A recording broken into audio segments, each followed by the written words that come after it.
En WWE existen historias que se han repetido tantas veces que prácticamente todos las aceptamos como verdades. Despidos polémicos, lesiones que supuestamente fueron fingidas, momentos donde un luchador aparentemente rompió el guión e incluso una de las mayores traiciones en la historia de la lucha libre. Pero cuando investigas lo que realmente ocurrió detrás de cámaras, muchas de esas historias empiezan a derrumbarse, porque algunas fueron exageradas con el paso de los años, otras nacieron por información falsa y algunas fueron tan convincentes que millones de personas todavía las creen. Y hoy vamos a desmentir 5 de las mentiras en WWE que la gente sigue creyendo. Número 1. La traición de Montreal fue planeada con Bret Hart para crear a Mr. McMahon. La traición de Montreal es uno de los momentos más polémicos en la historia de la WWE y todavía existe gente que cree que Bret Hart está involucrado y que todo fue un montaje para crear a Mr. McMahon. Y la principal prueba de esta teoría son las grabaciones. El documental Wrestling with Shadows llevaba meses siguiendo a Bret antes de Survivor Series del año 1997. Por eso sus cámaras terminaron captando conversaciones privadas, discusiones tras vestidores y hasta lo que ocurrió después de la lucha. Pero esas cámaras no están ahí por la traición de Montreal. Ya estaban documentando la última etapa de Bret en WWE, incluyendo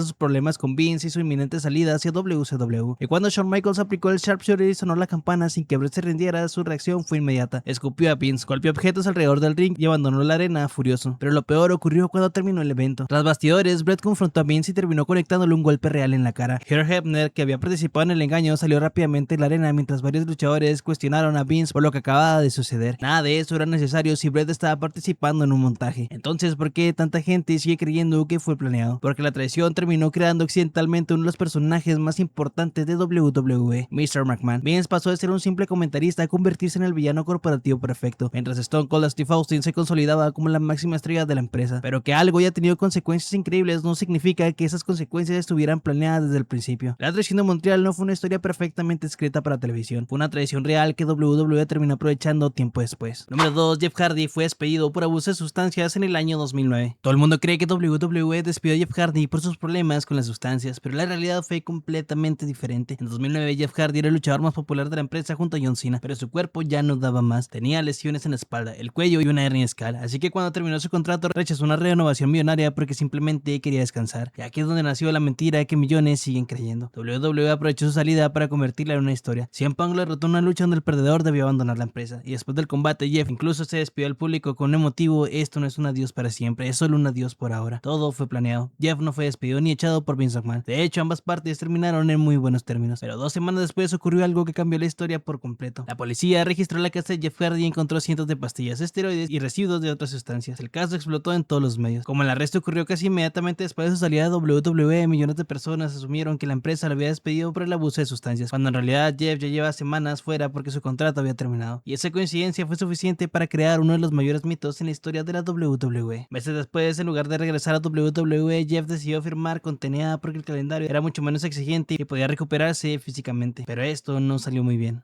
Número 3. La pipe bomb de CM Punk fue real. Durante más de una década, millones de fanáticos han creído que CM Punk salió al ring, tomó el micrófono y dijo todo lo que quiso sin autorización de la WWE. Pero eso nunca pasó. La realidad es que Vince McMahon aprobó el segmento porque el contrato de Punk realmente estaba por terminar. Y la empresa quería convertir esa situación en una historia. Lo que buscaban era una promo donde la realidad y la ficción se mezclaran hasta que nadie pudiera distinguir cuál era cuál. Y ahí estuvo el verdadero genio de Punk. La frustración era completamente real. Estaba cansado de sentirse ignorado, mientras otros recibían oportunidades, los pósters y la promoción de la WWE. Pero también sabía que si entregaba el discurso completo por escrito, la empresa jamás se lo aprobaría. Por eso presentó una versión mucho más moderada y memorizó otro completamente diferente. Durante la promo mencionó empresas como Ring of Honor, New Japan y saludó a Colt Cabana. Llamó lamebotas a varias de las figuras de la empresa e incluso dijo que WWE estaría mejor cuando Vince McMahon muriera. Muchas de esas líneas tomaron por sorpresa incluso la producción, pero hay algo que demuestra que nunca fue una rebelión real. Las cámaras jamás dejaron de enfocarlo, el programa no fue comerciales y el momento exacto en el que le apagaron el micrófono ya estaba acordado de antemano para hacer creer que lo habían censurado durante la transmisión.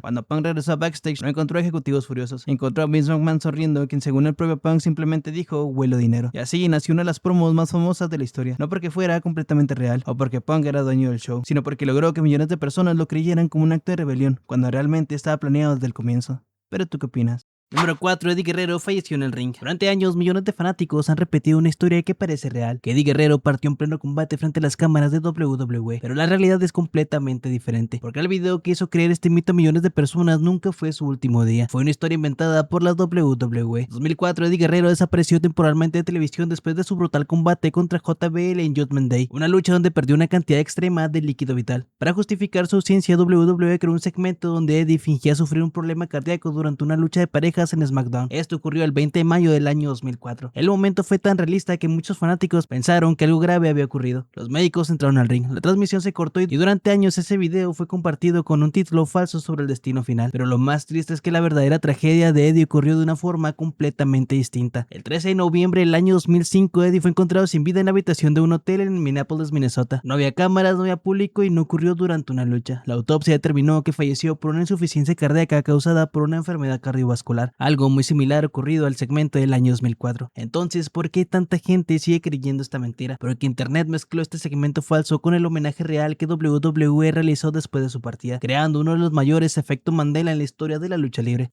¿Pero tú qué opinas? Número 5. Shawn Michaels fingió la lesión del Royal Rumble del año 1998. Durante años, millones de fanáticos creyeron que Shawn Michaels fingió su lesión de espalda para no perder protagonismo contra Stone Cold Steve Austin. Y la verdad es que por su reputación en los 90, muchos tenían razones para sospechar. Pero esta vez Shawn no estaba mintiendo. La lesión ocurrió en Royal Rumble del año 1998, durante una lucha de ataúd contra The Undertaker. Shawn fue lanzado contra el borde del ataúd de madera y el impacto fue brutal. En ese instante sufrió 2 hernias discales severas y un fragmento de hueso quedó presionando su médula espinal. Aún así, decidió luchar en WrestleMania 14. Para enfrentar a Stone Cold, Michaels tuvo que consumir enormes cantidades de analgésicos porque apenas podía caminar sin dolor. El ambiente era tan tenso que The Undertaker incluso esperó en la Gorilla Position, listo para intervenir si Shawn intentaba cambiar el final o negarse a perder el campeonato. Shawn salió, perdió contra Austin y desapareció de las pantallas. El diagnóstico médico fue devastador. Los doctores realizaron una fusión espinal y le advirtieron que si volvía a recibir un golpe similar podría quedar en silla de ruedas para siempre. Por eso estuvo retirado durante 4 años completos. Cuando regresó en el año 2002, muchos pensaron que eso probaba que había fingido, pero en realidad fue una recuperación